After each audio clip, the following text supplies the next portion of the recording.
So badging at MakeHaven, if you haven't made it through there's a whole leaderboard, which is exciting. So I would totally recommend you check out the list of people. I intend to keep my throne for quite a while. It's very exciting. And then you can take me down at any point. But there's lots of different pieces and parts to this. I really enjoy the social part of moving through the badging process to get to meet people who are sort of experts in their field and be able to have a conversation with them about what's going on, and then to have them as a resource to reach out to later is really helpful. So let's see if we're able to grab the mouse and click on this. The starter projects that we talked about, I saw several of you are sort of on your way with a few of these, which is really nice. It's exciting to see. It's great to see any sort of a project come to a full fruition. And in a week, the scale of a project may not necessarily be that large, but it's good to just sort of get your hands dirty, get in there, start using the tools, and have those things going. So as we move through those starter projects, you may even be able to move through a second one this week. If you there's a few of you that I saw pretty much have finished one. You could try for a second one or level up your game or maybe make a whole bunch of copies. But today we're going to talk about sort of the process of going through a woodworking project. And as far as I see it, there's maybe 5 stages of a woodworking project. And so those 5 stages start off with planning and then sort of prep work before you actually do the work of the project. Then there's the actual cutting of the wood stage. Then there's a fastening where you attach those things together section, and then finishing at the end. So those 5 stages are going to sort of lay out not only the narrative to a project, but then sort of the plan of how we go through and process each one of those stages. And so when you're thinking about any project, I think you can essentially break it into these 5 parts. There's lots of decisions that get you from one point to another as you're working through these things, but they can really be helpful to consider all of these different parts and pieces. So starting with planning, we're going to go through here. So planning, there's lots of different parts to coming up with planning and planning a project in general. We're in fact going to have an entire week that's all about project planning and sort of the ideas around that. So this is going to be a little bit of a preview for that. Sorry, they don't think they can see the slides. The quality isn't that great, they're saying. Oh, gotcha. Quality. So That's the presenting. Can you present this screen in Google Meet? Yep, that's what I'll do. Cool. Thank you, Ruby. So we're going to try and process what is it that you need to move forward with this and to get, and when you're done, take the mouse back for a click. Cool. All right, so the big thing that we're going to come back to many, many times, especially as we think about the broader class, is this spiral design cycle. That there are multiple phases in coming up with a good design and getting it to a place where you want it to be. So as you're doing that, you start off with the kernel, the core of an idea. And from there, you start in the middle, and then you sort of spiral your way outwards. There's many different ways to think about how you process an idea and get it to something that's really desirable and nice in your end product. But I like to think of it in this spiraling out sort of way. It lends itself to spiraling out of control and a few other fun, terminology ideas that go along with it. But as you start off here, you really need to question what it is you're looking for, find any new ideas to solve, build a solution, and then evaluate that solution. We'll talk about why this cycle is good and why you always are shooting for a minimum viable product that then can get better and better and better with each iteration. There's lots of different projects that I have built multiple different times. Right now I have the bar robot is my churning under the surface project that's running all the time. And for me right now, I have people trying to build it remotely to see if the things that I've built locally work when implemented in another way.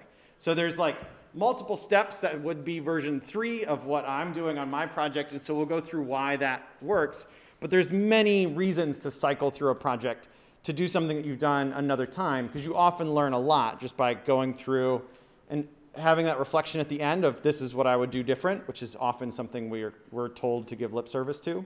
But when you actually know that you're going to go back and try it again, usually the stakes change. So we'll take a look at how that fits. But if you're trying to plan something, so design cycle aside, because we'll get to that later, if you're trying to plan something, I'm going to repeatedly say the more concretely you have planned something, the better you can think about it. It's a funny thing that people can have abstract thoughts at all. We're really not spectacular at it. We have a hard time getting an idea from a thought in our head into a reality, and usually we can't think about that thought very well until it becomes a little bit more real. And so in doing that, one of the first steps that a person has almost instinctually when they have an idea is to sketch it out. Even if you're not a very visual person, if you're not necessarily a trained artist, a back of the envelope kind of sketch is a good way to go to get an idea out there, just to have some processing. And then a slightly more structured version of that is an isometric drawing.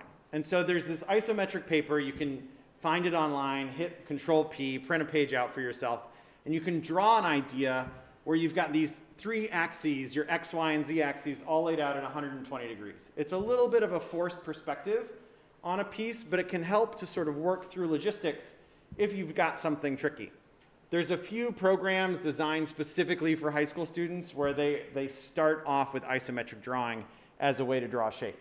And so you can imagine this is like a three-dimensional Tetris piece where there might be 3 or 4 blocks stacked up there. It's a little bit of a perspective game to learn the techniques of isometric drawing. And this is a stepping stone. At some point in the future, you'd probably get to a 3D design software, and we're totally going to have a week where we go over that. But in the first round of woodworking, for a long, long time, people were designing without any sort of a digital design tool. And actually, if you ever get a chance to watch somebody who's an old pro at designing out like a fence, I had a house back in Cleveland, because that's how Cleveland works. And I had a fence installed, and to watch the contractor design that fence like by hand in front of me, to just like hand draw the thing, in less than 5 minutes, he had designed this perfectly like little scoop on the front gate. It was all drawn really nicely, and just like years of practice processing in that way, a drawing can be a totally valid design platform. And it's one step more concrete than just having an idea. So getting very good at drawing can be something that's really effective and really, really fast to get an idea out there. And so I would totally recommend just trying, even if it's just for fun, or like while you're waiting for the appointment at the dentist to start, you can try just doodling out some ideas, some designs of things you'd like to build just for the sake of giving it a shot. Digital tools are really helpful, but this is a great place to start, and a skill that you can totally develop to an unbelievably high level. But once you get an idea planned, which we sort of skimmed over, then there's the prep work. And so once you're prepping a piece, there's many stages that you'd want to go through, like finding the materials that you even want to use. Where do you buy Baltic Birch is a question that we had last week, and is a really important thing. How do you purchase the materials? Maybe you have in your head that you want to build an all walnut thing, and then you get to the store and you're like, oh, well, that's too much money. And so you change course, right? Those are totally thoughts that you can have that come in the multiple step process that is prepping. You can also then buy wood, and one of the steps that you need to do is let it acclimate in an area. So if you're going to do a project in MakeHaven, then ideally you'd buy the wood and let it sit here for several days, which is tricky because its storage in this space is at a premium. But if you're installing like a hardwood floor, which is another one of the many things that I've done, you buy the wood and you let it sit in the room for a week or two. Right? You need to let it come to the same level of moisture as the room, get to the same temperature as the room, and you want to make sure that it's really stabilized in that space, because as moisture enters and exits wood, it expands and contracts, and it can start to warp, cup, and bend in many different ways. So that's part of the prep work, is letting your wood acclimate to the environment that it's going to be cut and shaped in.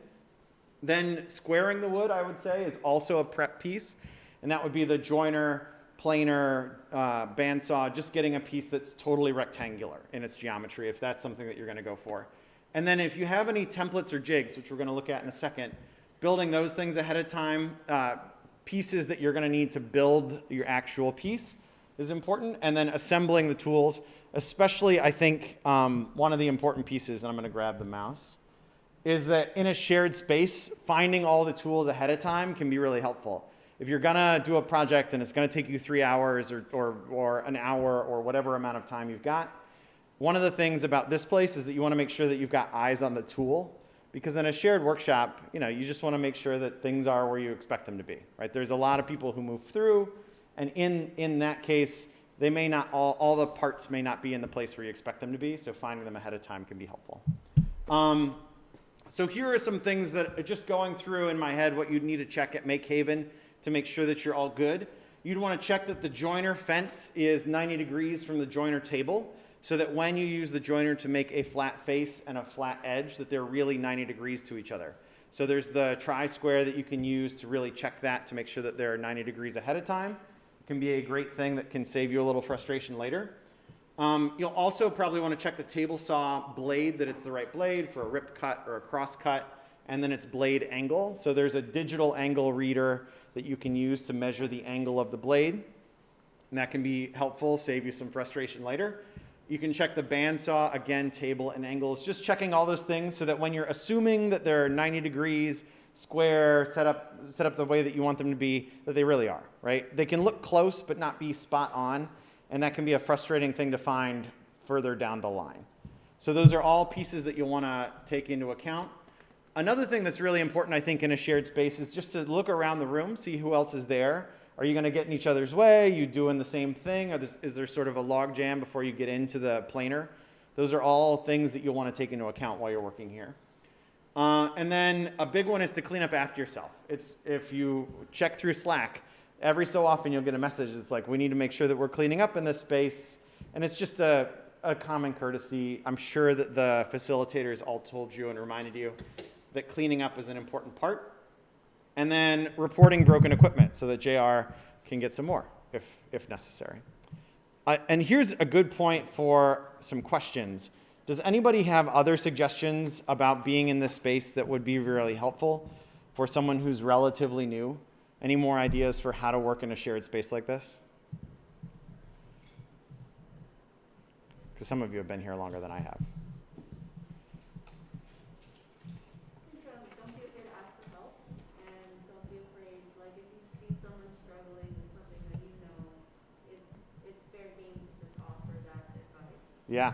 All right. So Ruby says, don't be afraid to ask for help. And then also, don't be afraid to just offer advice if you see someone struggling.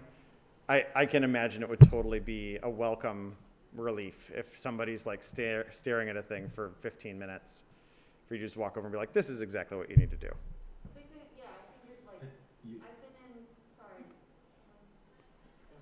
Maybe you want to have her Oh, come to the microphone? yeah, if you want to come to the microphone and tell your story, sure. They can hear you.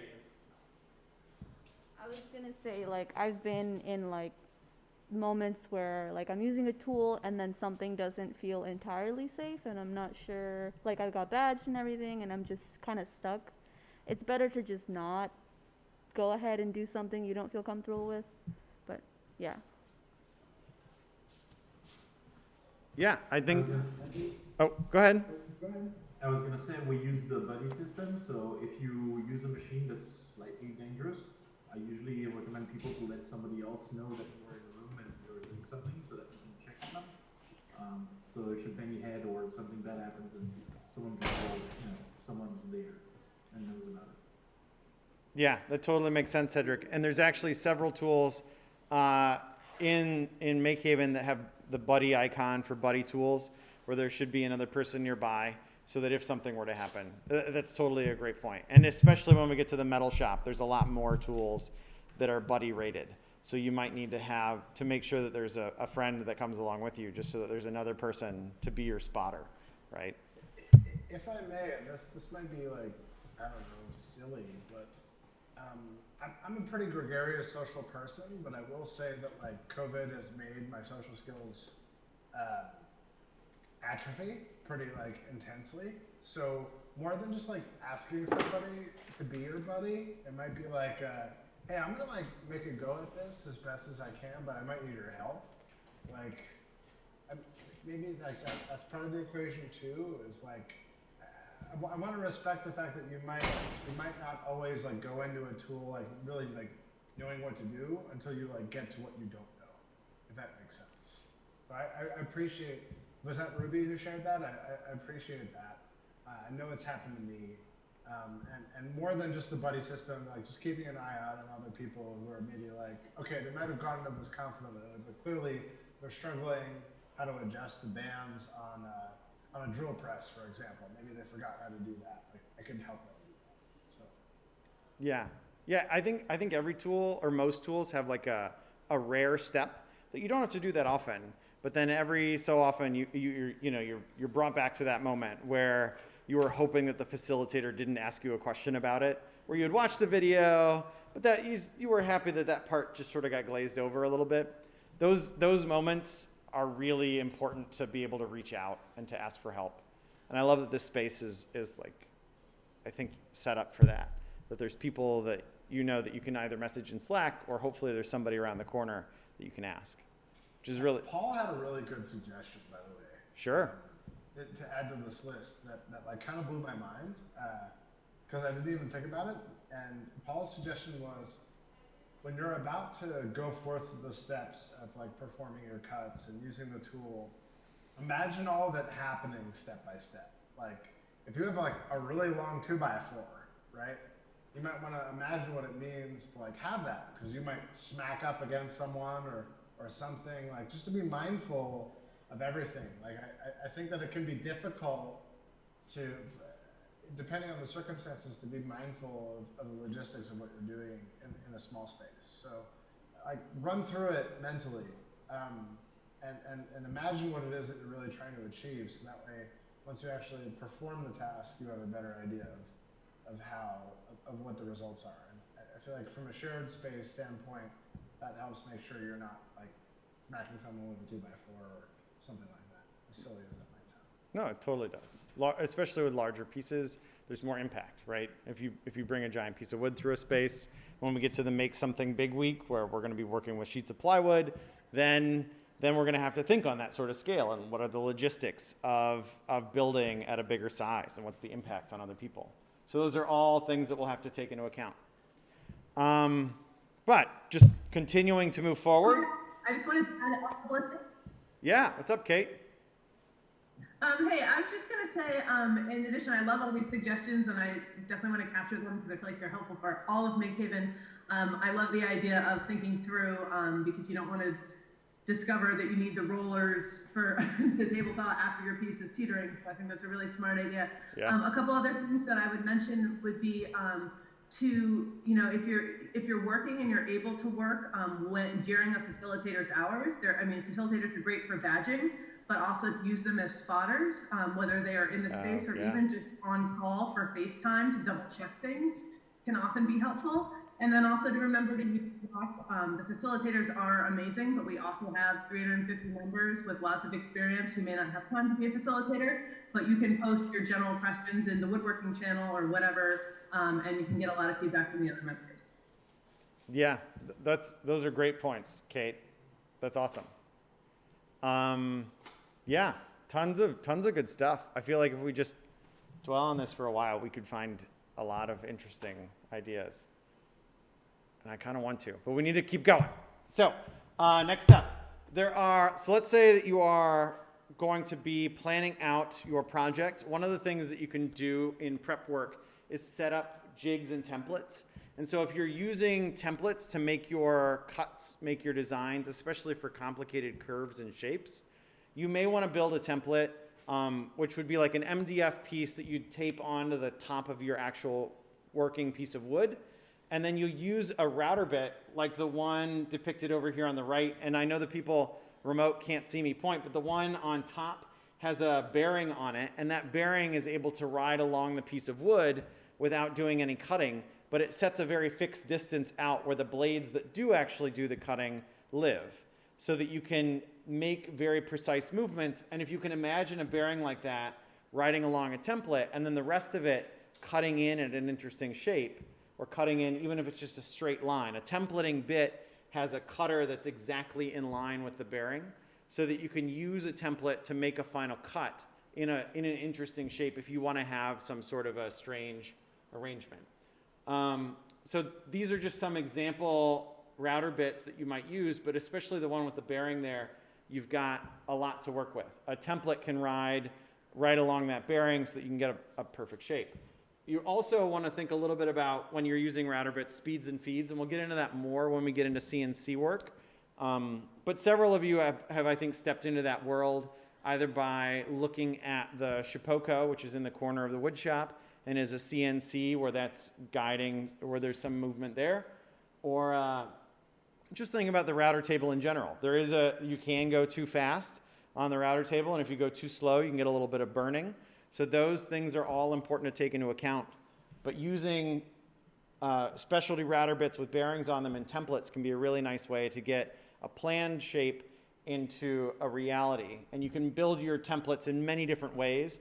You can build them out of a soft material that's easier to shape, or you could laser cut them, is what we'll see later on in the course, where you're laser cutting a template so that it's designed digitally, created digitally, and then you're using that to inform a very analog process.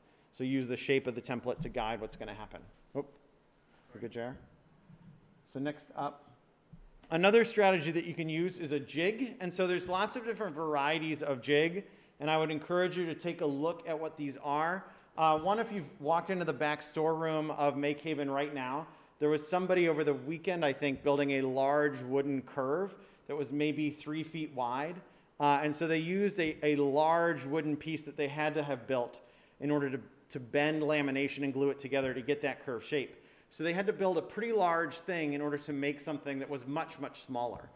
A jig like that can be really helpful in building sort of ornate shapes, or shapes that you wouldn't be able to imagine to be cut by one of the tools that are there. So what's on screen now is sort of an angle cutting jig, where you can see there's a backstop, a couple of clamps that are screwed into it, and then this end cut. So if you can imagine laying a piece of wood against that angled triangle of plywood, it's got an end stop, so you can back a rectangular piece up against that end stop, and then the triangle lets you set an angle so that you could consistently cut a shape if you want to cut something many times and you want to use the table saw to make it happen.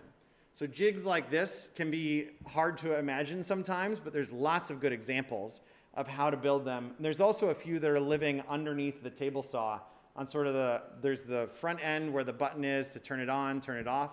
But around on the other side of the table saw, there's a few vertical slots where the cross-cut sled lives and a few other different sleds and jigs live at our table saw in MakeHaven. So jigs like this are a really great way to add functionality to tools that otherwise maybe just make perpendicular cuts. And then if you're actually building a thing, you follow a cut list. This is, if we're considering these 5 steps of planning, prep work, cutting, and then fastening and finish, this is probably the easiest of them, which is a little surprising. It's the one that's going to be the slowest, but it might be the simplest of them because you're just following the cuts that you need to make. So if you're building that wine bottle holder, you need to cut the circle hole and you cut the diagonals on the end. If you are building like a birdhouse, then you'll need to design a few things and make those cuts happen. So there's a number of cuts that you could follow, but it's just follow the instructions that you've set out for yourself or that you found and that you're going to follow. However, if you're making cuts, one of the things that you want to think about is the wood itself, right? And so I think it's good to just pause for a moment and think about the wood that you're working with. And so when you cut it to shape and you cut it to size, the wood is still a material that has its own properties.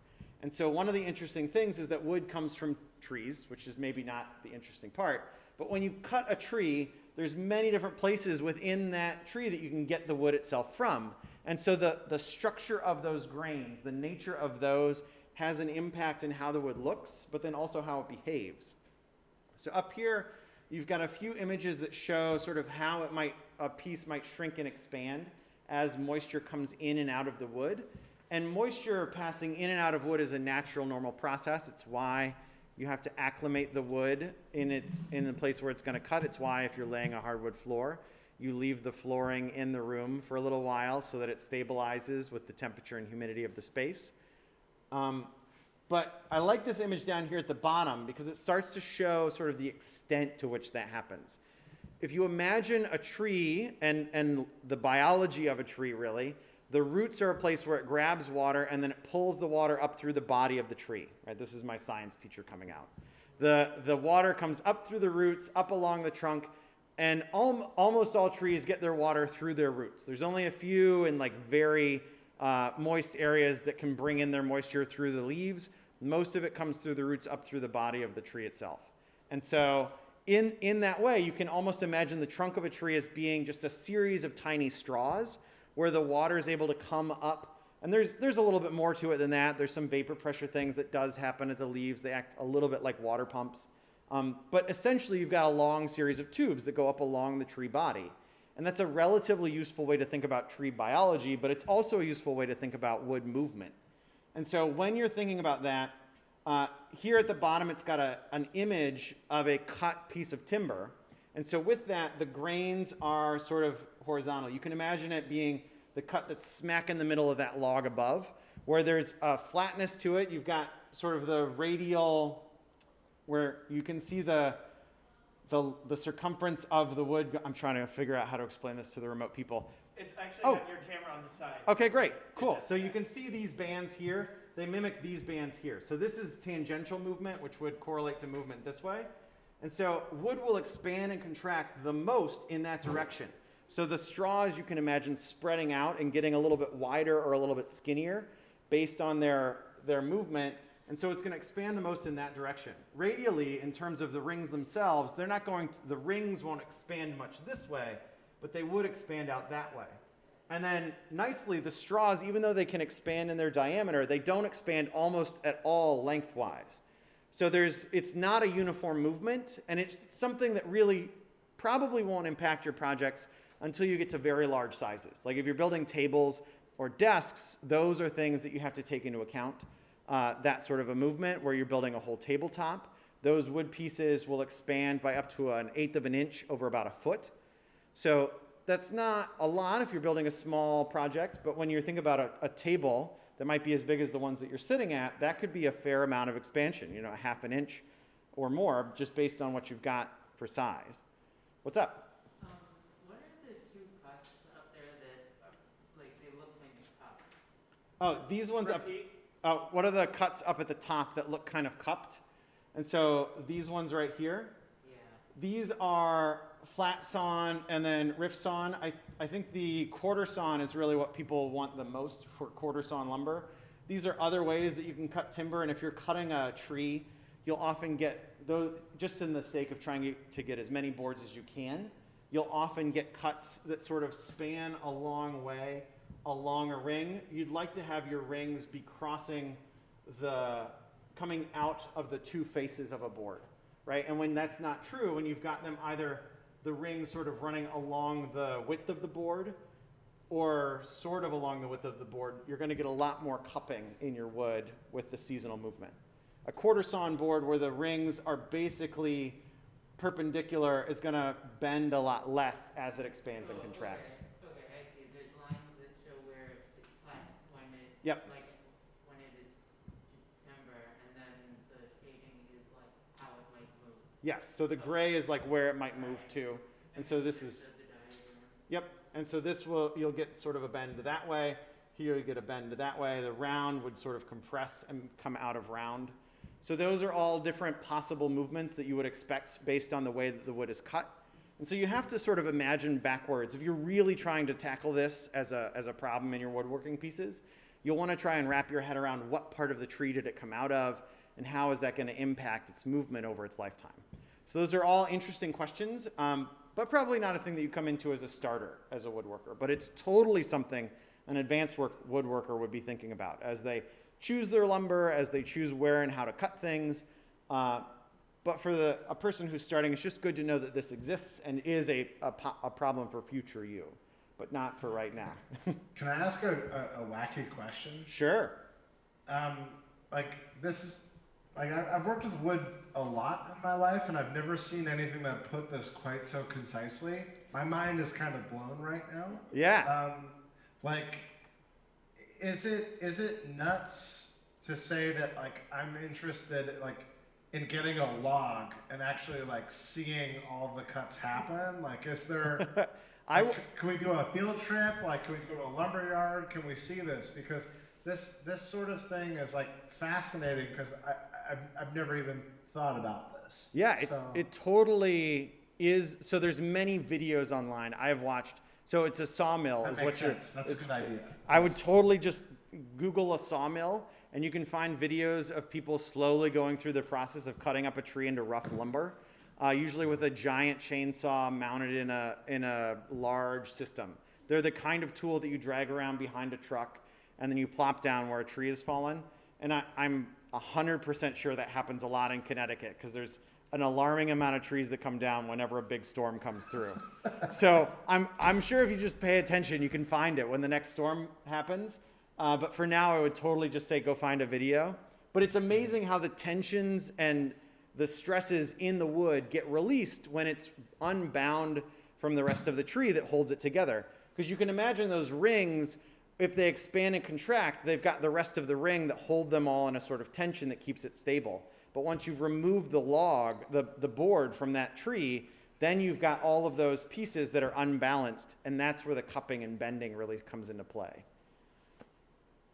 So that I'm curious for how much, I didn't look it up, but I would love to know how much a tree expands and contracts seasonally, just to see sort of how that relates to it in its full living form. But this is a key concept for thinking about building larger pieces. So yeah, I'll put in the chat a good sawmill video because there's a ton of them. I would love that. Yeah. This is profound. Yeah. I like it. Yeah. Awesome. All right, so let's keep going. We're gonna look at making good cuts. So if you're trying to make a good cut with woodworking, there are several things that you want to take into account. First is that if you're making cuts on the table saw, you'll want to sneak up on the actual cut that you want. So usually when you're making a big cut, it's just unwieldy, right? If you have a large sheet of plywood, you're trying to cut it into a finite set of pieces, just having a big piece, a 4 foot by 8 foot piece, or for Baltic Birch 5 by 5, that's often too big to masterfully handle. But when you get it repositioned for making a final cut, it would be great if you just had a little tiny bit that needed to be removed. That means that you don't have an unbalanced set of forces while you're trying to balance it on the table saw. There's none that's hanging over, sort of like what Paul said. You want to think about what steps you're going to need in the first case, or for the steps that you're going to do. So you can imagine that there's also sort of the utility of if you run a rough cut and then a finish cut, you can also get a test run at the process of making the cut. So there's multiple reasons why you would do this. One is that sort of testing practice, but then the other is so that you can sneak up on what you want just to make sure that it's exactly where you'd like to be. Another piece, and this is something that's really fascinating, is you want to always make your cuts to fit when you're doing this, not to measurement, which is a little paradoxical. And I don't know how accurate the story is, but the story that I was told was that you think about the pyramids being built long before your workers would have had any sort of expectation of literacy or number sense. Apparently, the way that a foreman would go around building the pyramids, and I could be totally wrong if there's someone who knows more, I'd love to be corrected.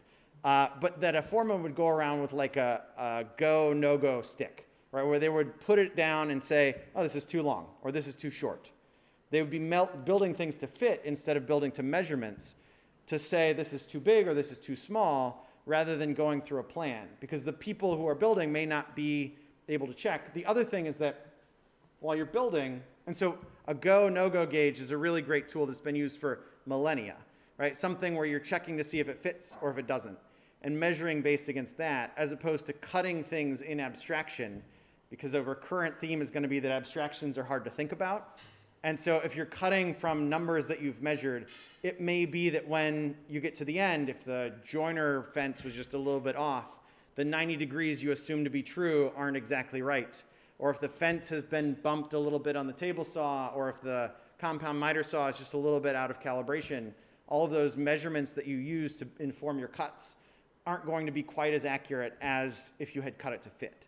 And so it's a tricky thing to wrap your mind around, but if you can plan for that so that you're building to fit, it could be a great way to make sure that everything comes together nicely. It's also a good reason to do the prior, is that if you get close to the size you want, and then your final cut is doing the cut to fit, maybe that little extra wiggle room can be very helpful. And then another piece is that if you're using the table saw or anything that has a fence to it, you want to try and figure out the order to do your cuts so that you can minimize the number of times you need to move your fence. So that if you can imagine building a cabinet where all 4 sides you'd like to be the same height. If you could set your fence for that height once and then cut all 4 sides to that length, now, even if they aren't exactly what you had measured, you know that they agree with each other. right? So there's some logic to doing things like that so that you can minimize the places where measurements can be misaligned. So there's a few options there for how to try and optimize your cuts, and there's a lot more interesting things to try and process with that. But there's more, so we keep going. Next up, fastening. We're going to talk about different ways to fasten materials together, to take a look at how to take the pieces that you've cut that are separate from each other. Like in the case of a table, it's legs, the apron that goes underneath the top, a stretcher that goes across the bottom, and how do you fasten those together? There's a number of different ways. You can use permanent attachments that aren't ever meant to be undone. You can use there's some joinery styles that we're going to be a little reductionist and break it down into 5 groups. There's removable attachments, things that you intend to take apart if the piece is very large and you want to move it, and we're in a basement. You might need to plan to have it be partially disassemblable so that you can put it back together again later when you're up on ground level. So there's things like that that you'll want to take into account. Actually, we did, when I was a teacher at another high school, we had a cardboard boat regatta, and I had many kids who built their cardboard boats to put into a pool in a garage. So they would bring their boats out of the garage, put it in the back of a truck, bring it to the school, and then they couldn't fit it in the school because it was too large to fit through the door. So thinking about how you'd want to disassemble or reassemble things can be really important if you have a particularly large piece that you're trying to make. Also, planning for wood movement is a really important part of how you choose your fasteners. We're going to look at some examples there. And then hardware and epoxy and all those different pieces to bind things together in movable or non-movable ways is really important to consider. So let's see. Here are the 5 types of joints. And there are going to be woodworkers that would be upset with me for being this reductionist. But I'd say that there are 5 types of joinery that everything basically falls into categories for. So first off, you've got butt joints, which are over here. You've got 2 pieces of wood just set up against each other. That is the simplest joint. It's not the strongest. It is nice and easy and quick, though. It's how houses are framed. Things are butt up against each other and screwed together. It can be very fast. It can work well in certain scenarios, but it's often frowned upon at nice woodworking. So here you've got a digital design that I used, and then down here I've got, this is sort of the interface that's marked together, and I know you can't quite see it, but the image below is the interfacing surface. And so if you look, it's just one rectangular strip. So if it's glued together, that rectangular strip of glue is what's holding it together, which is why essentially you don't have the strongest joint. Yeah, absolutely. If you look at this 2 pieces of wood, they're only really connected by that one rectangular strip down that length there. And that rectangular strip is then the source of the joint strength. So if that's just, it's a little thin, there's not any sort of cross structure, and so it can be a point of real weakness in a design if you're hoping that it works there. Another piece, and it's something that might have been on another slide, it might be coming up, is the end grain. If you can imagine end grain with our idea of trees are made up of essentially little tubes, if you put glue on the end grain of those tubes, it's going to get sucked up the tubes. Because in a tree, the small tubes that run up its lengthwise are there to pull fluids up the length of the tree almost automatically. And so when you put glue on end grain of wood, it gets sucked right into the wood. And it means that gluing end grain is not nearly as strong as if you can glue along the sides of those tubes. So if you have these arranged in just the wrong way, you can actually make a very weak butt joint. Even if you do the most optimal butt joint, it's still not the best.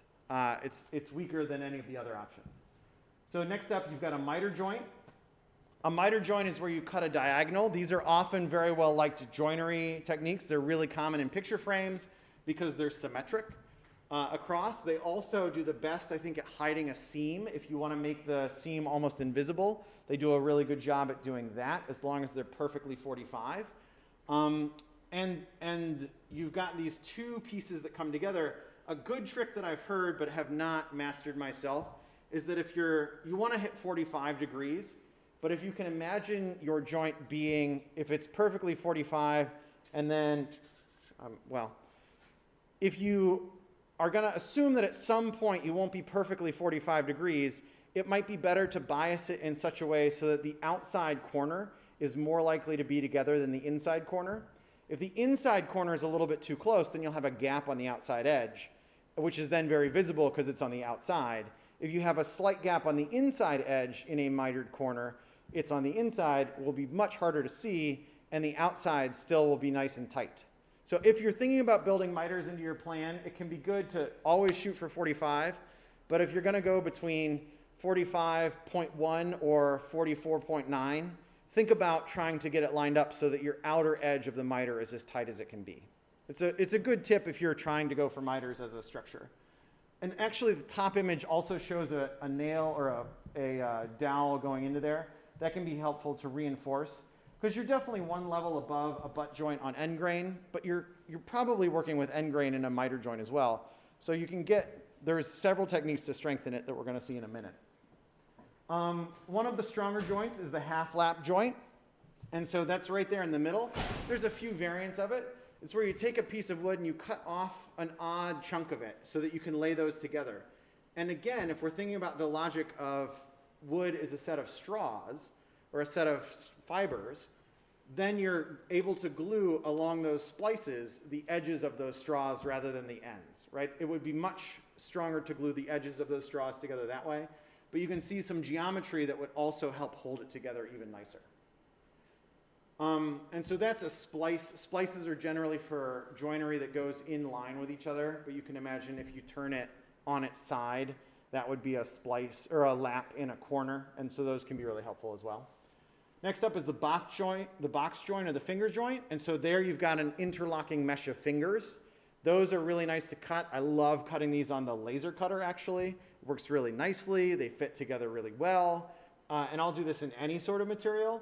They can be really nice when cut on the table saw also, and they look really high quality. If you taper them in 2 dimensions, you get a dovetail joint, which is often the like holy grail of joinery for most woodworkers. They want to be very proud of their dovetails. And so you can totally do that. And then below, I made an analogous design for the butt joint. You can see all of the geometry that sort of zigzag down through. Those would all be interlocked glue surfaces. So those are the connection points between the 2 pieces of wood. And just because it's so interwoven, it has a much stronger bond than a butt joint would, because you've got various dimensions above, below, and the side of the fingers, and then the alternating pieces of wood coming together. A box joint can be a great way to make a connection. And then the last one is the rabbet joint, and it is deliberately spelled with an E, which threw me for years. But the rabbet joint is a recess that's cut lengthwise, and this is often really helpful for putting a back onto a box. So if you're building a cabinet and you want to put a back on it, this is a great way to just throw that on nice and quickly. It's also the sort of cut that you put on the back of a picture frame so that you can put those backing pieces in, where you're cutting away a chunk of material that another piece can go into. And it can be good to hide sort of the edge if you have a preference for which side is shown. You get a little bit of edge glue contact, a little bit of end contact. It can be a good sort of compromise, or if you're putting a thin piece of material into a thicker one. But those are the Oh, what's up? Is there a question?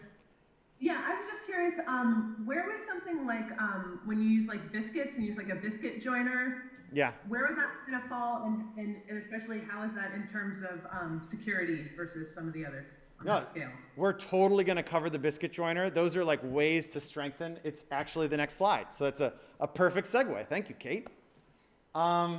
So if you want to modify those 5 categories, these are sort of the most likely ways that you would modify them, other than adding angles or sort of interesting geometry. You might add splines, which are in the bottom right here. That's where you make a cutaway in the piece of wood, and then you fill it back in with another piece. So this is on, if you look closely, and I wish I could have gotten this just a little lower in the photo, this is a miter joint, and then they cut a trace in there that's just 1 blade thickness, and they stuffed it in with an 1/8 inch piece of wood. So that gives you, instead of just being the sort of almost end grain to almost end grain of a miter joint, you're reinforcing it by removing some and then putting another piece of wood in there that's running lengthwise so that you have that reinforcement surface, more glue surface. It's a little stronger, and I personally like the look of that. I think it looks nice. You can do an accent color, and it can look really classy. A domino. It's not quite like a peg at IKEA. It's like a rectangle. It is like a rectangle, and actually there's some. It is a rectangle. Yeah.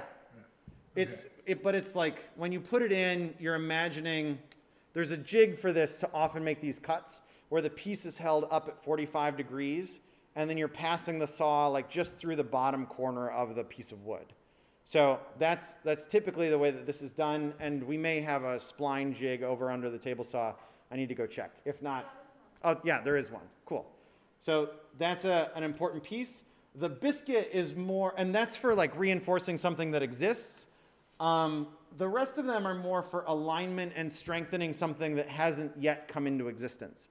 So you've got the Festool Domino, and that's a big, expensive tool, but essentially it's a bigger brother to the dowel. The Festool Domino and the dowel are very similar, where you've got another piece of wood that you're going to insert in there. It gives you a lot more glue surface, and it reinforces the joint, just giving another piece of direction through it. You can imagine a lap joint where you put a dowel through it perpendicular to the lap, where you can sort of cross it with dowels and make connections that way with dowels or with dominoes. Dominoes are almost always hidden, where they want to be hidden inside the piece of wood.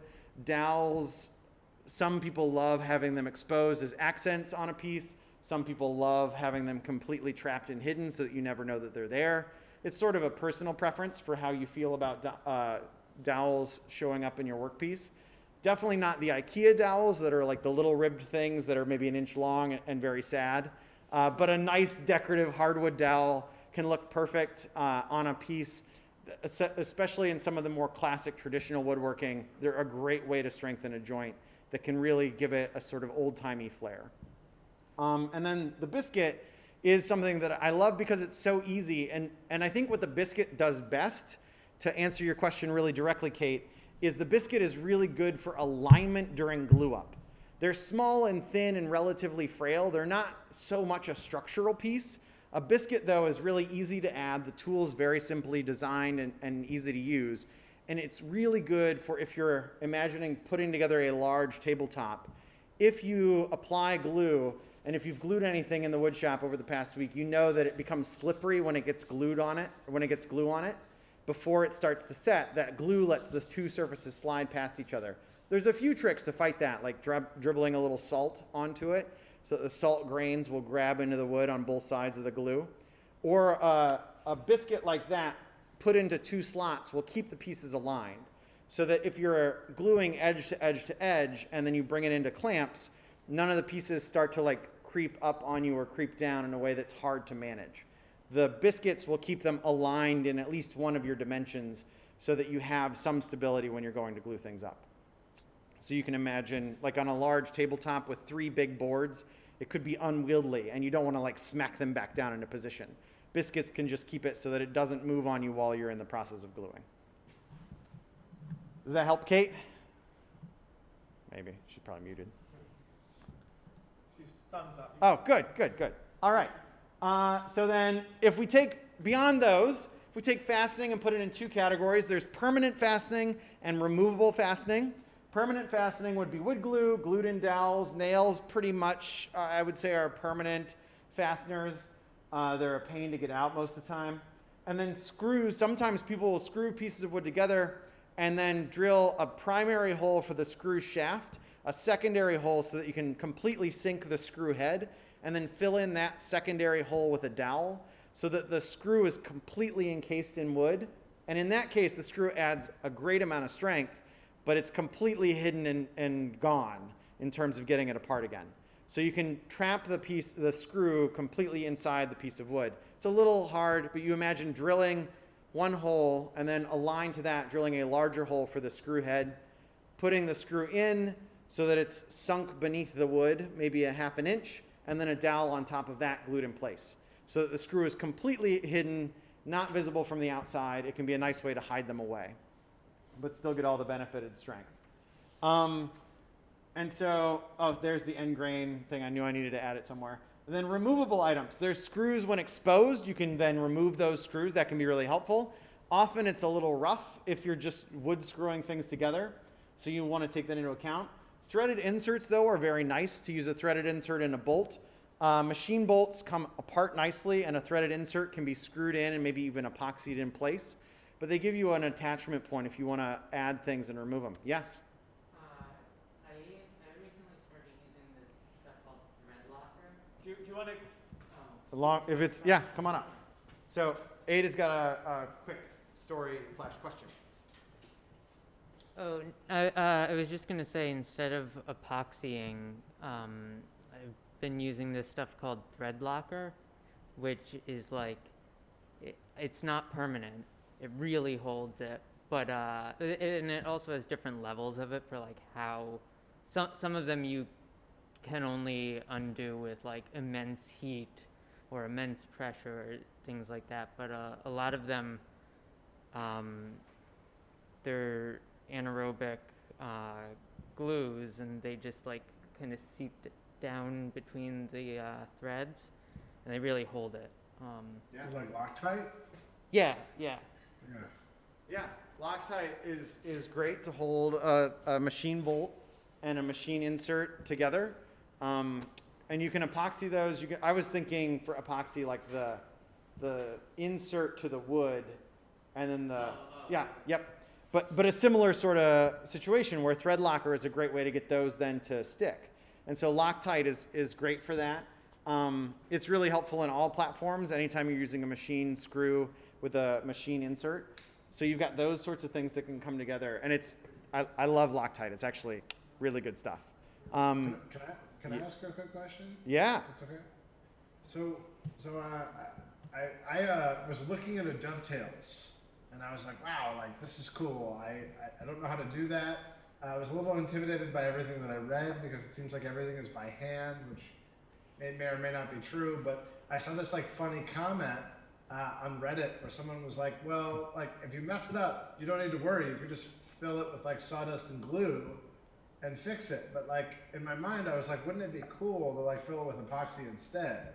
So I guess my question is like could I maybe attempt something that might be outside of my skill, like a dovetail joint, and then like make it cool by using something like epoxy or like wood glue and sawdust? Like how available is something like that for us to try something maybe that might be a little bit more difficult? So that's a great question. And I would say woodworking is all about choosing your best path forward for incremental improvement and then covering up your mistakes when they happen.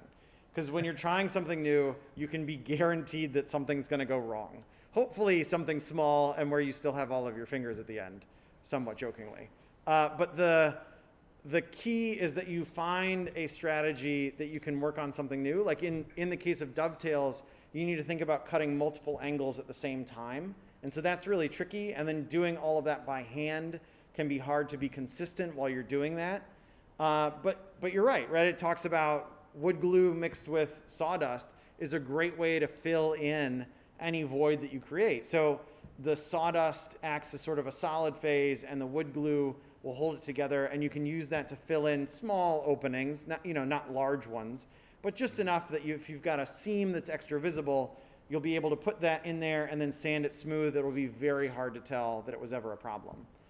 So you can cover up mistakes with tips and tricks like that, and there's a lifetime's worth of those, but that's a great one that should have honestly made it into my slides already, but didn't. And so you've got that. Epoxy is a great material for adding a lot of strength, but wood and wood glue really mesh nicely. And so I think sticking to that as a general rule, although we have a mixed media slide coming up where you can mix those things together, and then we talk about sort of the dynamic. But wood glue and wood are really matched in a way that has worked well for a long, long time. And I'd encourage you as you're getting started, unless you're deliberately deviating into using epoxy for the project, I would say stick to wood glue for most of your wood joining ventures early on. And then the last couple are figure 8 fasteners. So they're special fasteners that are made to hold large tabletop pieces onto the aprons and frames that go underneath them, so that when the tabletop moves as one large piece, as it expands and contracts, it's got a little bit of wiggle room. If you directly screwed the top of a table to its frame, you'd have problems when the top wants to expand, but the bottom doesn't. And so figure 8s let them sort of wiggle around a little bit. You can imagine it's got a screw going up and a screw going down out of a figure 8 that's in the middle. And so they wiggle around. If you Google those really fast, a figure 8 fastener on Woodcraft, you'll see I should have added an image. It's another note for myself. But that's a good way to join things. Or just generally if you have puzzle-like construction. Ruby sent out a link to a Japanese-style bookshelf that's I think that one ended up being not glued together at all, so you could remove those pins and then disassemble the entire thing, which is a fascinating procedure for building. We'll actually talk about flat pack construction later, where you have, and there is a video at the top of this unit's page where your pieces can be deliberately taken apart and put back together. It's a good strategy to follow.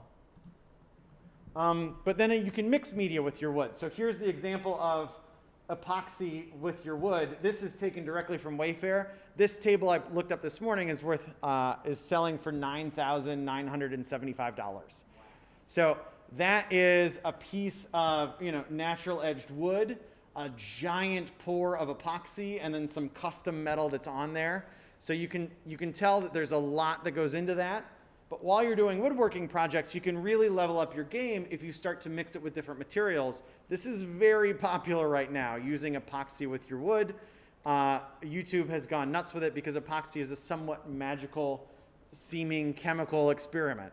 So you've got epoxy that will use a chemical reaction to set and harden. And the really nice part about using epoxy with wood is that I would say it has similar machinable properties to the wood itself. So if you take a piece of wood and some epoxy and you mix them so that they're bonded to each other and you put it on the lathe, you're not going to notice a giant difference when the epoxy side or the wood side turns through your cutting tool. So you can get both of those to work with you on the lathe or on the table saw or on the bandsaw, and because they machine similarly, it's a consistent experience for you, the woodworker, as you're working through those two materials. So that's an interesting way to consider and think about. You can sand epoxy just like you can sand the wood. They might have a little different response to the grit of your sandpaper, but in general, they're pretty similar in how they work. So it's interesting to think about using wood with materials that machine in a similar way, but then it can also be really striking to use, and that includes aluminum and brass, very soft metals machined similar to wood. But then there's very different materials like stone or steel. Those sorts of materials can also be dramatic, but you need a whole different process, right? And so those may not be a good focus for this week, but if you have some epoxy at home and you want to mix it with some wood and try and go through cutting that this week, that it is a within scope kind of thing. But if you already sort of know what's up with epoxy, there's a lot of things that can go wrong. And I love every time I'm in this room, there's a little splotch of epoxy on the floor that I think just looks like water that's wet all the time. It reminds me that things have happened here, which always makes me happy. If anyone's worked with epoxy before and could teach me, I would be like over the moon. One of my favorite things that I own is this shaving brush, which is wood and epoxy. Yeah. And this is like the coolest thing. I'm over the moon about it. If I could figure out how to work with epoxy, that would make my year. We're gonna get. Yeah. We have an epoxy unit coming. It's gonna be there. So we're gonna get to that point. So if you want to try it now, go for it. I was thinking about building an example project, but it was a collaboration with a friend. Didn't work out. But I have epoxy sitting at home. If you want to try some, let me know. We'll trade tech project for epoxy project. Yeah, we can get to that. That sounds fun. All right, so next slide. So finishing, how do you finish a project? There are multiple ways to take a project. You've made it through fastening, you cut the things, you've attached them together, and now you've got all these sharp edges that you want to break. And commonly it's called you want to break the edges before you leave it at grandma's house or before you take it home where there's little kids running around. You don't want the sharp edges for people to run into, or even you if you bump into the coffee table. We've all done that, and it hurts. You'd much rather it be rounded off so that it doesn't cut you. And so there's many different processes to make that happen, and also just so that your surfaces look nice. So you can sand, you can use a plane or a card scraper, and we're going to talk about those in just a second. Then there's wood stains, finishes, and paint, which is a whole ecosystem that it's important for us to process and think about. So first off, sandpaper. I was asked just a week or so ago, how does sanding work, right? And so when you think about it as that process, you may have heard about sanding and really thought about, oh, it's just what you do. You rub the paper and then it gets softer. But what's interesting is that sand itself is one of the hardest materials that you commonly interact with. Silicon dioxide is the material there. It's a really common material across Earth. And so when you take that into account, it's a very hard crystalline structure. And that hard crystalline structure actually just tears the wood fibers. And it does that and tears it and then removes some away because it's got pits and grooves. And so it makes cuts into the wood fibers and then pulls some of them away. The coarsest grits have very large sand molecules that are glued to the sheet of paper. And so they can make deeper cuts and remove more material. So if you have a sharp edge, you'll want to go over it with a very low numbered grit so that a lot of material gets removed. And then all subsequent grits, the grains get smaller and smaller, and they're not trying to remove material really, they're just trying to smooth over the divots caused by the previous round, right? So if you start off with 80 grit sandpaper and next you move to 120, the 120 is just trying to smooth over the damage that the 80 grit sandpaper did. And you can keep following that train until you get up to 1,000 grit sandpaper with very fine grains. That's removing very tiny amounts of material, and it's really just smoothing it over so that it's got a nice, almost soft feel. There's other good tricks while sanding. You may want to wet the material down so that if there's any grain that's exposed at the top, it will raise the grain. Raising the grain can give you an opportunity to sand and make it a little bit smoother. It also makes it take finishes a little bit nicer. Some people like to do that as a way to enhance the look. But sanding in general is a great process. The one downside is that it produces a lot of dust. And you can do sanding by hand, but when you do power sanding, you get even more dust. And all of that is bad for your lungs. Generally, it's something that actively needs managed. And so there's all sorts of dust handlers in the wood shop room. But in addition to that, there's also the other strategy, which instead of sanding, you can use a plane or a card scraper to try and remove wood in a way that doesn't generate dust. And so a plane is essentially a knife blade that's pointed downwards, and this is a rusty old one, but it's got a knife blade that's pointed down and there's a very thin slit. And that'll take off the lovely curls of wood, right? The curls of wood from a plane are probably what you imagine as like the sort of out of focus background to a woodworking video's intro. Right? Those wood chips that are the curls of wood can look really nice. They smell great. And they come off of a plane like this where you're sliding the flat surface of the bottom across a piece of wood and the blade protrudes just slightly to grab a thin layer and pull it up, leaving a smoother, flatter finish beneath. It can be a great way to flatten things out if you have like a dowel that's slightly protruding above, but it also will smooth things out without generating the dust that sanding would. A card scraper does the same thing, but by a slightly different mechanism. It's literally just a card of metal where you have the edges rounded over so they create slight hooks on either side. So you're creating microscopic hooks that actually pull up the wood fibers and pull them away from the others in a way that doesn't tear them like sanding does, but rips them away and keeps them sort of as whole as possible in that process. Both are really interesting. And if you want to get respected by the most mature woodworkers in our space, mastering these two ways instead of sanding is probably how you're going to do it. So let's see. And then here's another one. We've got the finishes, the final coatings. So if you're trying to impress the woodworkers, you're going to stick to finishes. These are like the oils and other things that soak into the wood. They can bring it a pop of color. If you're watching YouTube videos of woodworkers, that's the magic moment where the rag goes over and all of a sudden it's beautiful. That's the finish is what they're using. Often it's linseed oil or those sorts of things, but you can make finishes from all sorts of materials. These are generally the nicest thing. You can even, and finishes really penetrate into something. And actually you can get wooden countertops for your home or butcher block cutting boards. Those will often need refinished annually. I've just had a discussion 2 weeks ago with someone who had a wooden countertop installed in their house, and a year later it's already going bad because they needed to finish it repeatedly. Finishes may need touched up over time.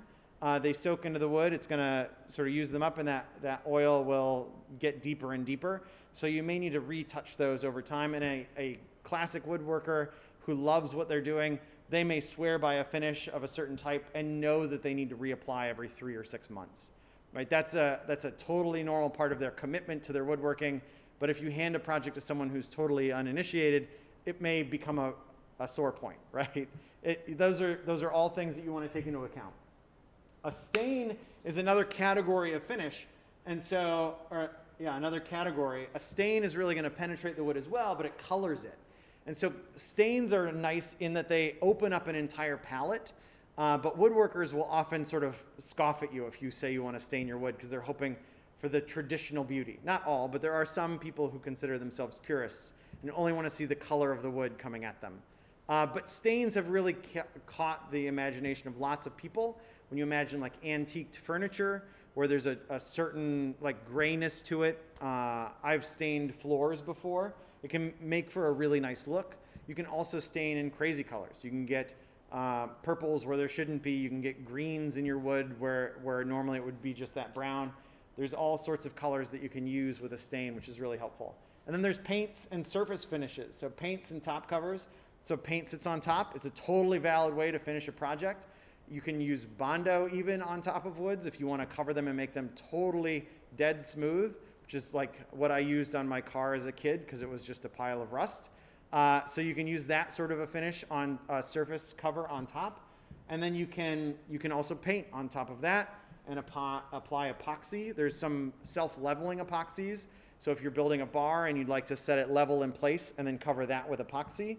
And if you've ever been sitting at a bar and felt like drips across the bottom, it's probably not from people having years of spilled their drinks. It's probably from poured in place epoxy, and then those drips are across the bottom and were never taken off. So they pour the epoxy on top. It keeps the wood safe and sealed so that the bar doesn't have the same problem as an unfinished kitchen countertop. So it's not necessarily safe to cut food on, but in the right environment, that's not a problem. Another thing that's commonly done to wood is shrink wrapped. And this may seem strange, but your standard lowest, cheapest level cabinets coming out of Home Depot and Lowe's, those are very cheap woods or even MDF. And then they shrink wrap them in plastic to have a nice consistent look so that you don't have to really, at the factory side, worry about the grain of the wood. Or if it's MDF, it may not even have a grain. So that you can get a consistent look that looks really nice, is very hard to damage, and is put in place quickly without having to add layers of coat or paint or epoxy. So shrink wrapping wood can actually be something that's done probably not by you here in MakeHaven, but it is a process that exists. And if you've seen old kitchen cabinets, you may see that shrink wrap starting to peel up off of them. So that's an interesting thing to consider. And then there is another slide or two, just the wild world of plywood. So if you've thought about using plywood in a project, you need to know it is more technical than you think it is. And it's very hard to describe all of the weird technicalities of it. But as we consider those things, there's lots to imagine, right? There's the outer layers, there's the inner layers, there's the dynamic of how they work. The main thing about plywood, and taken as a broad material itself, the strength of a piece of wood really comes from those fibers and how they're put together.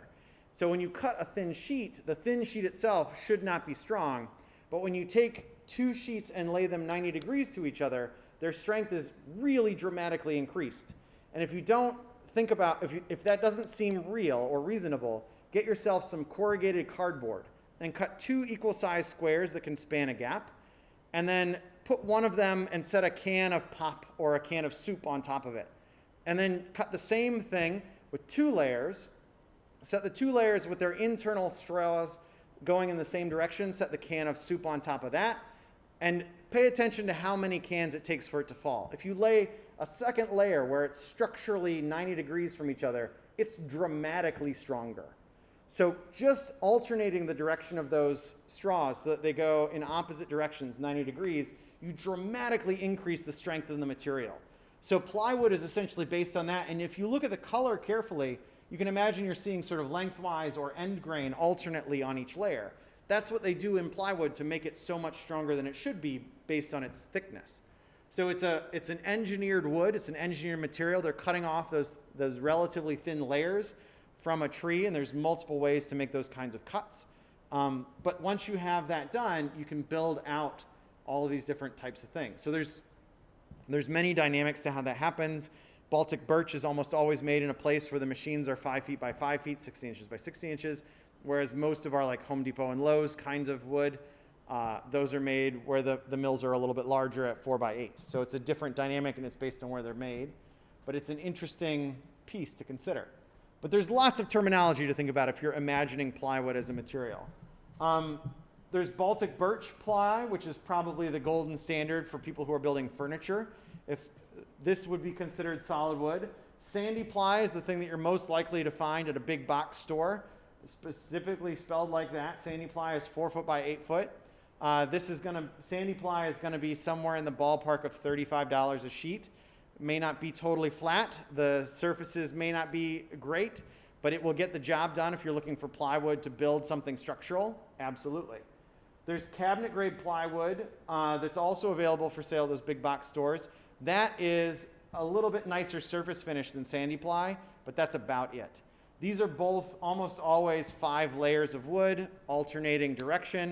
There may be voids inside, which is places where there's a knot in the wood and it has fallen out.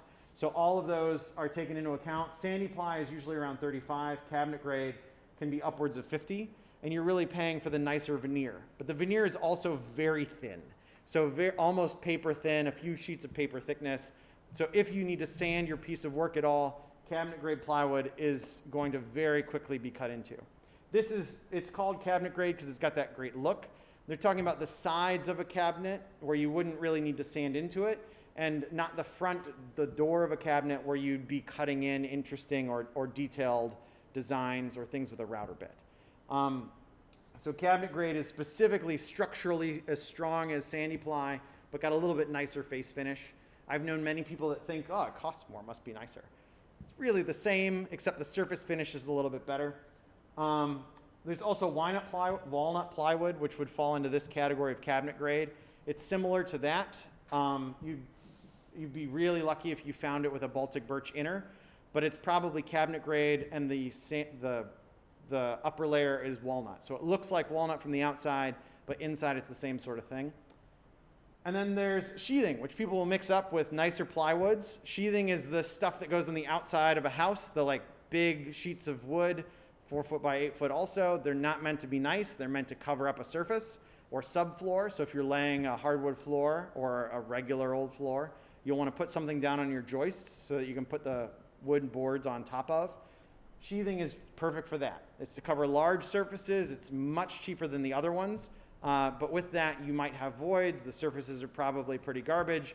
And they're spray painted on the side to tell the size or the thickness of the material. So if you've got 1 stripe or 2 stripes or 5 stripes, I think is the biggest common one, that tells you the thickness of the sheathing, because it's not a material that's used for any sort of looks at all. It's to be set in a pile, picked up, and then screwed onto the side of the building really fast, so that you don't need to have to worry about the details of what exactly am I using. But if you're going into Lowe's or Home Depot, they're going to make the assumption that you already know what you're buying. So if you walk in, they may only have these bottom 3 versions, not having Baltic birch as an option. And I guess I haven't walked into a Home Depot since moving to Connecticut. But those are all things that they're going to expect you to know ahead of time. Don't bet that there's going to be someone there to help you. They often are very helpful, so I don't mean to disparage those companies. The employees there are often helpful. But if you come in off hours and you're getting somebody who's just gotten their job there, they may not know enough to be able to be supportive. But there are important things to take into consideration. They do rate the veneers of plywood for A, B, C, and D. A is nicest quality. There'll be no voids and no patches of voids. B is if there were any knots on the surface, they would have patched those with a football-shaped patch. C is there might be, there may be some more of those patches across the surface, just more of them. And D, they would not have tried to cover those up. So sheathing would have a D surface all the time. And if you're trying for a nice piece of plywood, BC is usually going to be nice enough that you're happy with what the surface looks like. A would be a really top quality one. What's up? So is the sheathing like? Can you Oh. come up to the front, please? Yeah.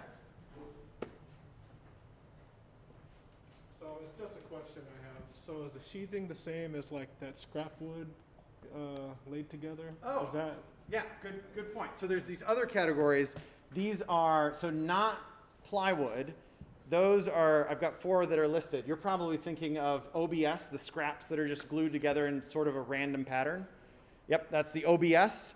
And I have no idea what that stands for, actually. Then there's MDF, which is medium density fiberboard. That's like a powder almost that's glued together seemingly. And it's very easy to sand away, but it's very, very dusty.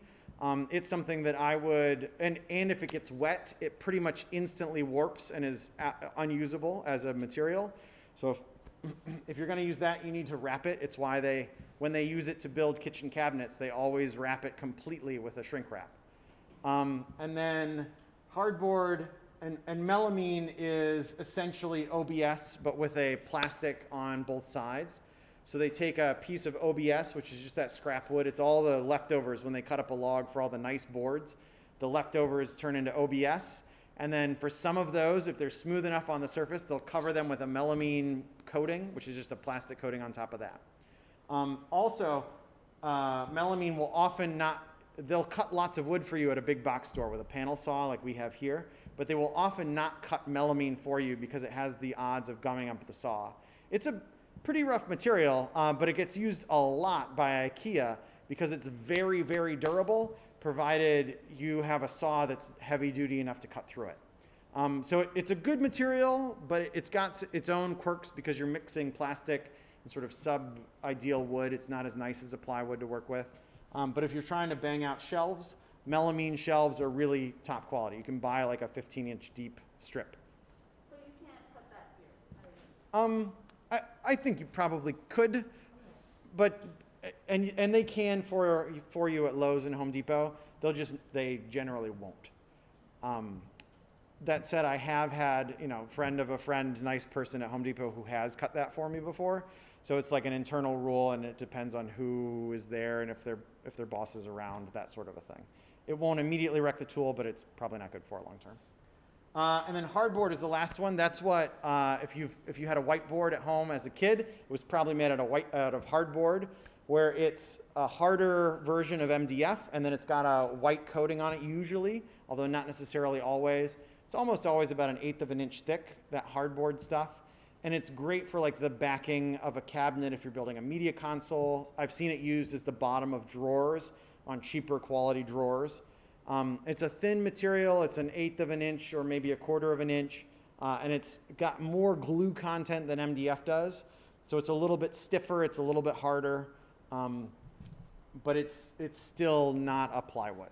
It definitely doesn't have any grain structure that you can discern. There's like little fibers you can see in it occasionally, but it's a very dusty material that was glued together. So those are all those things. The OBS, I think, is what you were thinking about, Regatta. And it's another material. Sheathing is usually is like in the border between, sheathing is like, there's plywood, sheathing, and OBS in terms of the quality of wood that you've got. The plywood is made out of nice cuts of wood that have their grains intact. Sheathing is like in between land, and then OBS is the leftover scraps at the sawmill glued together, essentially. So those are all different purposes. Each has a role in the ecosystem of woodworking, but you'll want to take into account what is your goal when you're building something.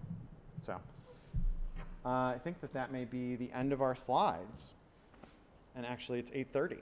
So what I'd like to do is maybe we say any questions at this point before we talk about next steps? No? Okay. All right. How about we could take a quick break, but we also started a little late. We could just keep going if you want. Some head nodding for just keep going.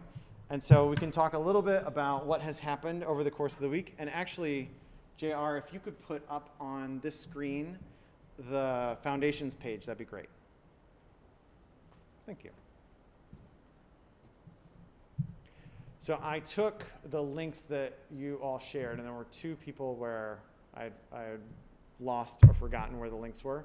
And I'm on the foundations page that is about us, or the people page, where JR and I have had our pictures for a long time. I put a Made at MakeHaven sticker with each of your names underneath, and your name is a link to your class webpage. So in there we have one consolidated place where even though you're each building your platform separately, we can go to one spot and sort of see what's happening, check in with people, and it'll make the show and tell work a little bit smoother. So I can navigate over there. Oh, you're good. Taking care of business. So it's in the About section, and then I think it's About People. Okay. So, oh, cool. All right. So about up here, and then people were all these little Lego characters. So over here, JR and I have been at the top for a while, but this is the section that's for all of you. So you're the class of 2021, the very first ever year. And so in here we've got a few, and I apologize if I lost track of where your URL was. I'd be happy to add it. But we can go into here and click on links, like this is the one that Kate had sent at some point. And so this is her WordPress site. She's going to work on getting to the other one. That was the URL that I found first when I was thinking about linking for Kate. And then over here we've got Aaron's. So we can go through and see sort of how these come together. I think it would be neat to do a little bit of sharing and show and tell through here. If there's been, hopefully what we can do is hit the cadence where by Monday the things are uploaded so that when we come to class we're able to look at what's here. And so if we're on Aaron's page, let's see, for Intro to Woodworking, let's see, has anything come up yet? That's a negative ghostwriter. Well, thank you for the feedback. It's tough, I think, to get all of that to happen at one time, especially if you're coordinating. I've thought about it, but I don't know if the musings are important. So I do enough of that. So, you know, I don't know. Maybe I'll wait till I have something to show, or maybe we'll have a, you know, talk through what you've gone through for a little bit. Whatever's clever. Sure. Yeah, I think that a big part of doing this, especially as you're getting more into the physical projects, last couple of weeks we were focused on the code itself, so it was easy to stay in that headspace. One of the things that's hard as we transition out into building real things is going to be remembering, oh, I need to take a picture, right? You're halfway through, the glue is wet and on your fingers, and you think, oh, I need to pull out my camera right now and take this picture, because this is where it's going to happen. And that it's hard to do. It's hard to remember to make happen, but it's totally a part of building, and it becomes a habit after a little while. So, is it worth me just like taking 20 seconds just to talk about where I'm at? Yeah, I'd love that. So I basically have no idea what I want to do yet. That's the honest answer. I have a couple ideas floating around in my head. And I think they'd be good for me for a few reasons. I'd really like to make like a preserved moss wall, like to make a frame and a backing for it. Yeah. And like make something artistic and beautiful. But it's sort of a direction that I went, because originally I wanted to make acoustic panels. I have two twins that live on the other side of this wall. Gotcha. And I was like, wouldn't it be great if I could, like, I don't know, come up with a project that I could make into a work of art, possibly, but also like serve a function. So that's sort of where my head's at. I don't have a car, so I'm gonna get a zip car later this week and go and get the wood that I need to do that. But I think what's funny is that like a moss wall could be an acoustic panel. So that's sort of like where my head is at. I think that's what I'm gonna do. Yeah. It's just a question of like, how do I make that manageable?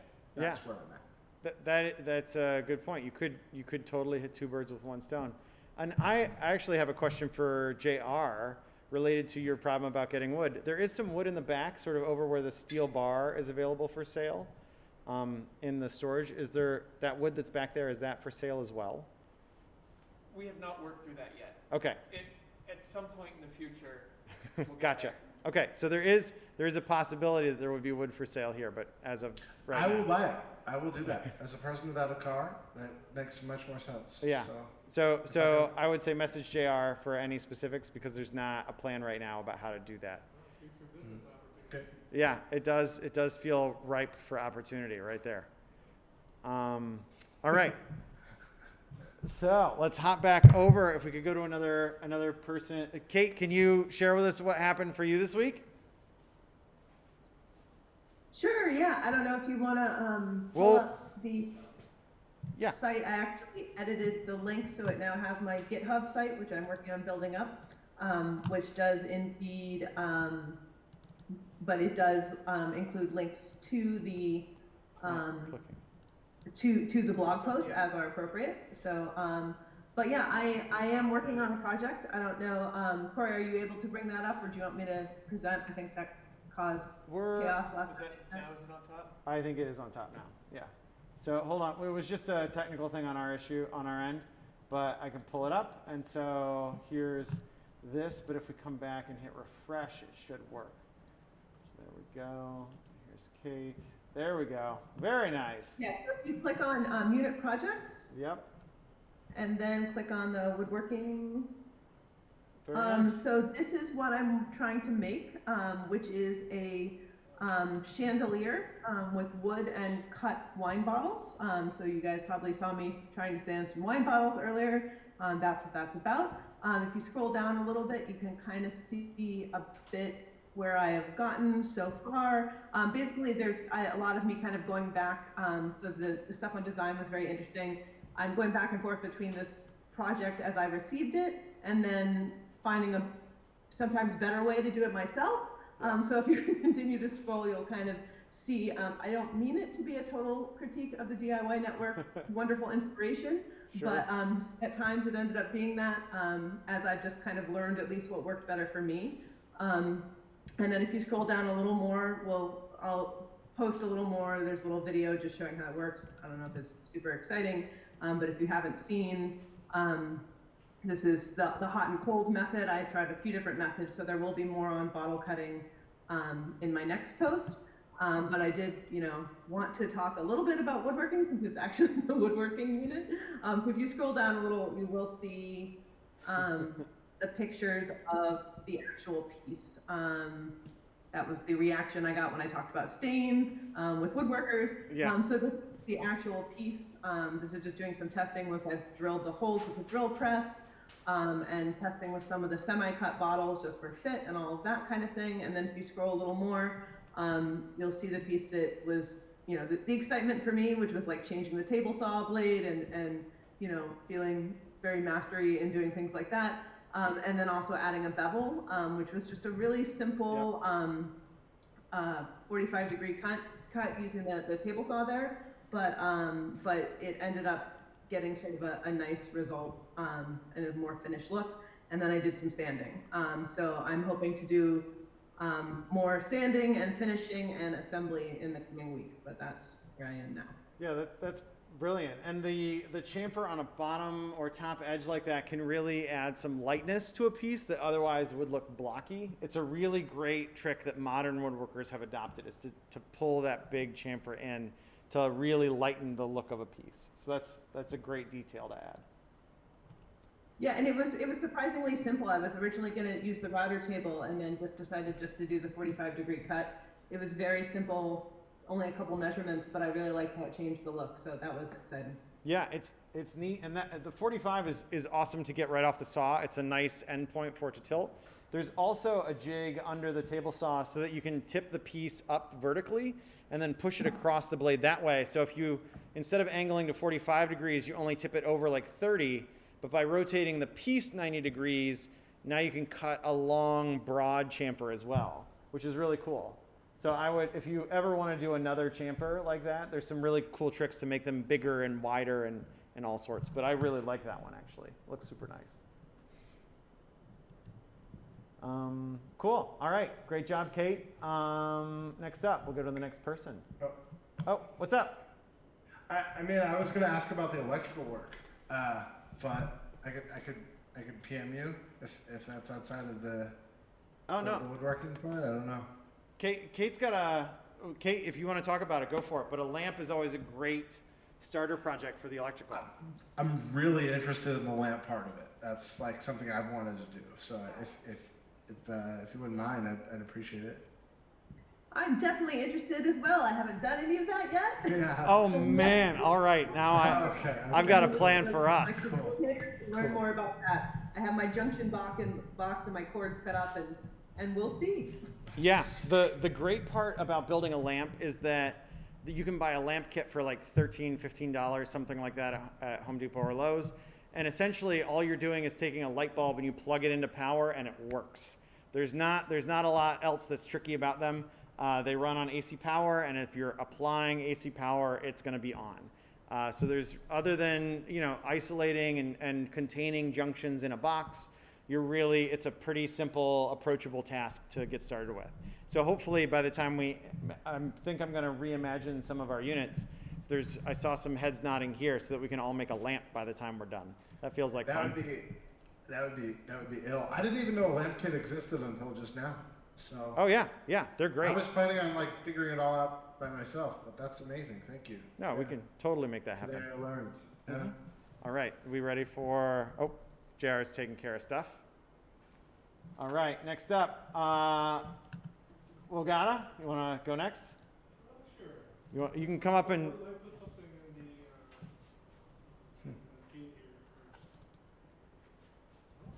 all right, come on up. You can use the microphone. Hey everybody. So no real updates to my webpage this time around, but I put up a link in the Slack of what I'm planning to make, and that's a stool. You pull up that video. Pull up that video in Slack. Yeah. That's Alright. gonna, It's maybe a little- go to it's a somebody little- else. I don't have Slack queued up. Oh, okay. Yeah, I didn't put it up, so yeah. I'm planning on making a stool for just a little tabletop telescope. It's a small little telescope, but I'm gonna do a little variation. Instead of 2x4s for legs, I'm gonna be using these I don't know, this wood lathe making cylindrical stands for it that can retract on hinges and get held up by a bungee cord, so you can just take it away. It also has a handle for easy carrying. So Is it? yeah, that's it. Yeah. Some really cool. There's some really great things that you can, some really great solutions that you can make happen out of a wood shop. Wood is such a versatile material. Yeah. So yeah, instead of the 2x4s here, I'm gonna be using just these cylindrical bases. I think that's a plywood that's used right there too. So a lot of geometry to do this week. Yeah. Yeah, so that's it. Cool. That looks fun. It's exciting. Lots of good use of hardware integration on that project. It'd be good to, think about how you want to have it structured and put together. So let's see. Hop back over. You're all right. It's the infinite universe. I love when it turns into this like, woo. It is. This is good. It's all right. Next up, Anna, you ready?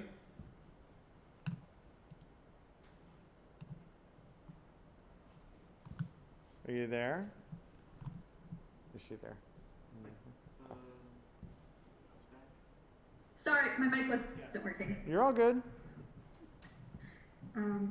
So yeah, I am still puzzling out. I haven't quite figured it out yet. I keep trying different methods, and I think I've inexplicably created a separate portfolio part of my website, which is /portfolio, but in no way can you get to it from the main page. But we're here now, so it's fine. Hold on, I can go to /portfolio.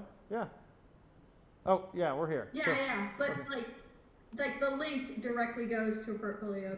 But Gotcha. before, like if you just go to animaker.fyi, it doesn't. There's no menu to go to my portfolio. You have to actually type it in. And so I temporarily just stuck a link to the main page, which is like right there. But I have no way to add it to. It's supposed to. You're supposed to be able to click the makes, and it's supposed to go to projects, but it doesn't. So I have to figure it out. Gotcha. It's But that's that. Sorry, I'm thinking about this. Yep, it's that. It's this Animaker. Oh, it should work. Look at that. Yeah, I'm with you. It should work. That's what that should be. Anyways, back to your story. Sorry. Yeah, so that's the update on the website side, and then I have I'm still working on that page. I'm still figuring out how much is too much information to read, which right now I think it's too much information to read, but there's pictures on the bottom if you want to. Yes, yeah. I haven't scanned in the sketch yet. Cool. But I have a bunch of pictures of me working on it. So essentially I am building a desk shelf It's super simple. It might be too simple. I'm probably gonna do another project as well because this feels. I inadvertently included a metalworking aspect Yeah, to look at this you. because my partner and I couldn't find hairpin legs. Yeah. So we were like, we'll just make them. So now there's a bunch of metalworking, and you can see at the bottom, I made a couple of hairpin legs by heat bending metal. Yeah, that's great. Which I've never done before, but I feel like I kind of missed the scope of the project where the only woodworking I've done so far is basically make my rough cut and my final cut on my red oak slab, and then I sanded down all the edges. But there's really like not much else for me to do woodworking wise except add a finish. Sure. Because then I just screw in the hairpin legs once those are done. Yeah. These tools are all like, I haven't been able to make it down to MakeHaven, but I am very, very fortunate to have a partner who has a workshop and has access to all these tools because he owns them. Yeah. So I used a sander, I used the chop saw, I used a belt sander that I didn't get a picture of because it was really, had to use both hands and I didn't have a chance to take a picture. But yeah, basically this project should be done on Wednesday, and I think I'm gonna do another woodworking project. I haven't decided what that is yet, but that's more woodworking and less inadvertently metalworking. Well, I think that. But the hairpin legs were really fun to make. Yeah, I think that a project is sort of hard to put a boundary on. And so there's totally woodworking in that you prep the wood board, you're gonna have to finish it, sand it, like those practices are happening. But I'm with you, like fine, if you've got the time, it'd be great to try another one. Like Jamie did, and I don't wanna steal your thunder, but did a great job with the wine bottle holder in the course of a week. It'd be good to do that. You could probably get that done in a couple of days if you're able to finish the other one on Wednesday. Yeah, that's what I'm thinking. Mm-hmm. Actually, this took about a few minutes. Do you wanna come up and talk about it? Sure. Show it off? Yes, so I did not start working on my web page for this because I want to consolidate the 2 weeks together. I'm going to go up to Maine this weekend because I sourced some Baltic Birch Plywood. I'm doing a van build. So this week I worked on getting all my badges for the shop and then threw this together in about, I think, 20 minutes at home. And it works, and I'm gonna go up and pick up some wholesale wood. I got my Uncle John's a carpenter, so I'm really lucky he got it wholesale for me, and that's what I'm gonna do this whole week. I'm gonna install the floor, which I'm gonna cut from 2 4x8 pieces of the Baltic Birch. It'll kind of fit perfectly in the van. I already have the template made. And then I might get a bed thrown together. We'll see how far we get. But yeah, that's the plan. And I'm going to bring the wood back and just start working on the rest of the build. That sounds great. So, You're gonna screw it all together? yeah, so the method I'm going to use I have a jig that's made to insert like I think 1/4 20 cross dowels. Yep. And then from there I'm just gonna build it like that. The joinery is really strong doing it with that method, so it's 1/2 inch ply, so I'm kind of limited. But still, yeah. you know, you have a good plan, so Yeah. sounds like it'll work. Awesome. Thank you. All right, very nice. And then let's keep going just so that we're keeping in mind the time. We gotta keep going through. Ruby, you want to tell us what you did? Yeah, my website isn't updated. Okay, that's fine. You can come on up and just tell us. So I have not all of the badges on the wood shop, but I have a good number. And I've been thinking I wanted to try something new, so I got badged on the lathe. And it's seemed really scary at first, but it's really, it's just separate from the rest of the wood shop in my opinion. So a little ambitious, but it's fine. And I've been wanting to make this bowl had some issues. Yeah, there you go. And I don't know, my badge wasn't working or whatever. But I realized that it kind of feels a little too easy for me, so I want to try something a little more ambitious, and I'm just not sure what it is yet. Maybe not just with the lathe, but use other tools in the wood shop. And I'm still working on my website and like the way that I present the units and my unit projects. I really like how Kate does hers. I really like that style of like blog and whatever. So I think I'm gonna try to go in that route. But yeah, that's where I'm at. Cool, awesome. Thank you very much. All right, and then next up we got Lila. Let's see, and we'll grab the. I'm here. Okay, great. I updated my website, but I haven't updated the blog postings. I need to work on writing. I started writing some stuff today, but I put a lot of effort into the website. Cool. Yeah. And we're jogging for the mouse. So the website in general, it looks like there's tons of stuff that's here. I really still love your website. So you were working on thank you. You were working on like this docs, comms, and saves, that one? I just kind of made like a template.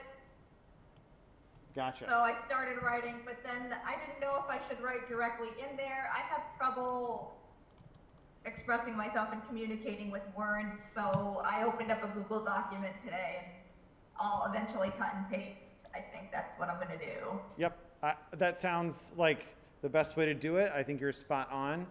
I like to write, because I usually write in VS Code or something like that, websites. There's no spell check. So writing in something that will check for spelling, check for Grammarly, check for all of that business can be really helpful. So I think you're very much on the right track. All right, and I have, I'm working, I don't know if this hold on a second. I'm making this box. Does that picture work? JR can probably see it. It's a. Yeah. I can see it. And I saw it in person. That's what I've been kind of working on. I'm almost there. I need a little help with putting the keys in, and I think that's about it. The part with the keys, I don't know how to do that. Gotcha. Or where to buy material to put in those little keys.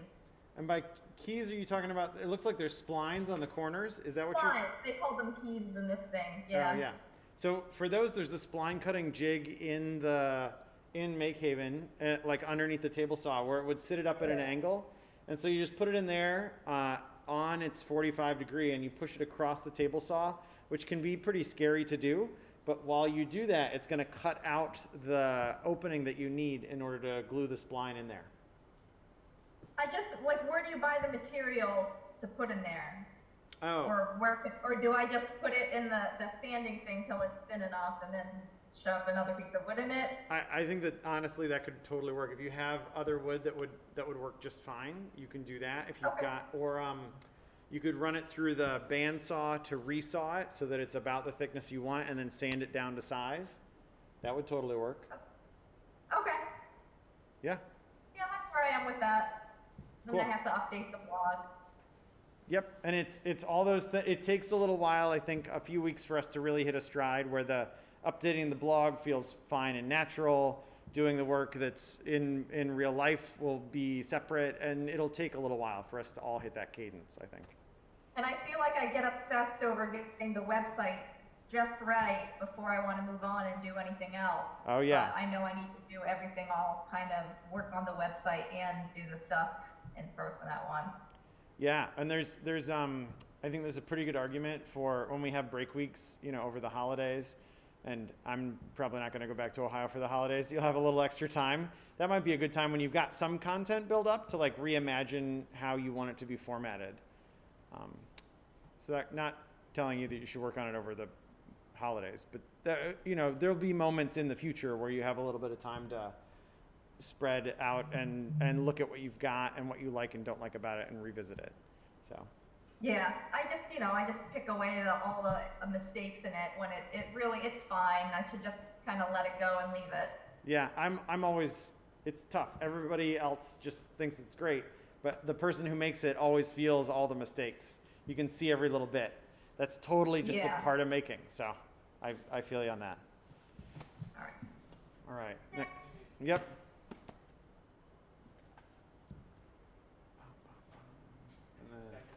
Yeah, you're good. You're good. I think we only have a couple people left. Head it back to here. And Jamie talked. Hala is out. And Ada. I have not updated my website. You're all right. You can come up and... Yeah,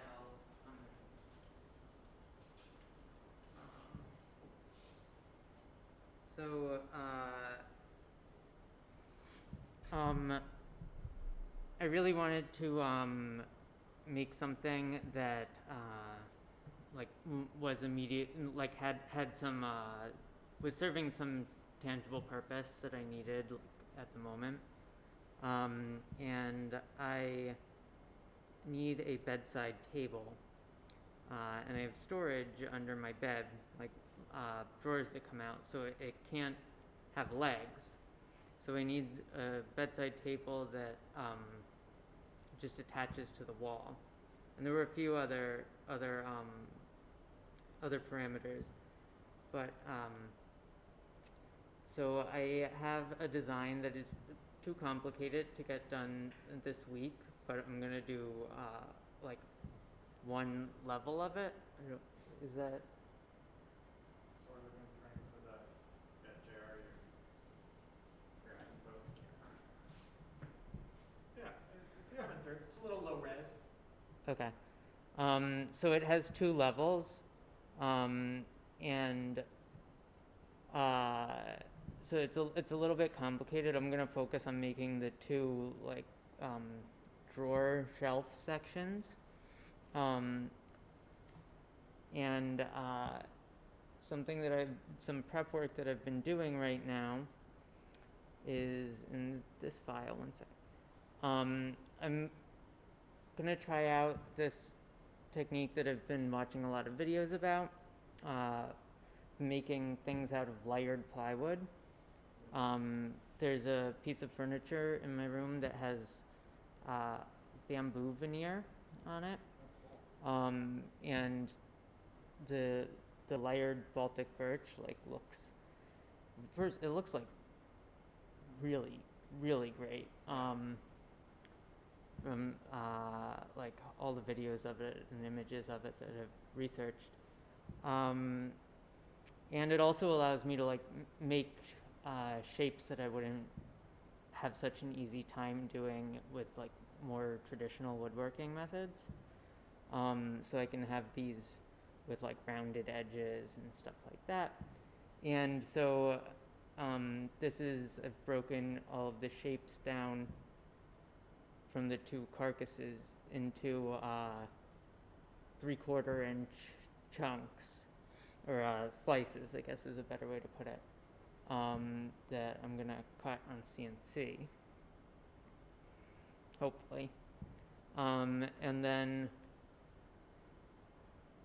on here you can see, oh, thank you. There's little what will be holes there that I haven't actually put into the solid model of it yet, but it is in those drawings, and so I'll be able to run dowels straight through it, so it'll have some mechanical strength rather than just glue. Cool.